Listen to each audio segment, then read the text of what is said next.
سرکار خطی مرتبہ احمد مصطفیٰ محمد مصطفیٰ صلی اللہ علیہ وآلہ وسلم نے بیان فرمایا ہے، غور کیجئے گا، فرمایا کہ جابر ابن عبداللہ انصاری سے فرمایا، یا جابر قوام الدین والدنیا باربعۃ، اگر تم ان چار باتوں پر، یہ چار لوگ عمل کر لیں تو دین بھی قائم ہو جائے گا، دنیا بھی قائم ہو جائے گی، یعنی دین بھی ٹھیک ہو جائے گا، دنیا بھی ٹھیک ہو جائے گی۔ لیکن دنیا میں جتنے بھی لوگ ہیں وہ چار کیٹیگری میں ہیں، یا عالم ہے، یا جاہل ہے۔ جاہل کا مطلب یہاں پر بے پڑھا لکھا نہیں ہے، بالکل مطلب یہ کہ دین کے بارے میں کم معلومات رکھتے ہیں۔ عالم کا مطلب بھی یہاں پر عالم نسبت کے اعتبار سے، یعنی ایک ریلیٹیو ٹرم ہے، کوئی واقعی عالم کل تو فقط 14 ہے، لیکن ایک ایسا انسان ہے کہ جو کسی حد تک اپنے دینی شرعی وظیفے کو جانتا ہے، کسی حد تک قرآن و حدیث کے بارے میں علم رکھتا ہے، کوئی ایسا انسان ہے، کوئی ایسا انسان ہے کہ جو نہیں رکھتا علم۔ پھر اس کے بعد فرمایا کہ یا تو کوئی غنی ہے یا کوئی فقیر ہے۔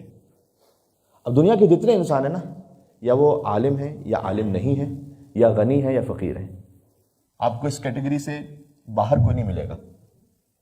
ہاں، اس میں تداخل ضرور ہو سکتا ہے کہ ایک عالم بھی ہو، غنی بھی ہو، ایک عالم بھی ہو، فقیر بھی ہو مثلا، یا ایک وہ جو عالم نہیں ہے وہ غنی ہو اور جو عالم نہیں ہے وہ فقیر ہو، لیکن جو کچھ ہے وہ ان چار میں ہے۔ فرمایا کہ دین کا قائم ہونا ان چار لوگوں سے، کہ اگر یہ چار اپنی ڈیوٹیز کو پورا کر دیں، عالم، پھر چونکہ حدیث میں لفظ ہے جاہل، جواد یعنی غنی، اور فقیر، یہ چار اپنی ڈیوٹیز، ایک ایک ڈیوٹی ان کی بتائی گئی ہے، اگر یہ ڈیوٹیز اپنی پوری کر دیں دین قائم ہو جائے گا۔ سب سے پہلے عالم کی ڈیوٹی بتائیے، عالم مستعمل لعلمہ، وہ عالم کے جو اپنے علم پر عمل بھی کرنے والا ہو۔ کوئی ایسا عالم اگر معاشرے میں ہے تو دین قائم ہو جائے گا۔ خالی عالم نہیں ہو، عالم جو اپنے علم پر عمل کرنے والا ہو، بڑا اہم ہے یہ۔ امام رضا علیہ السلام کے زمانے میں اللہم صلی علی محمد وعلی محمد، ایک پورا فرقہ بنا لیا، کچھ نام نہاد شیعہ نے، فرقہ واقفیہ۔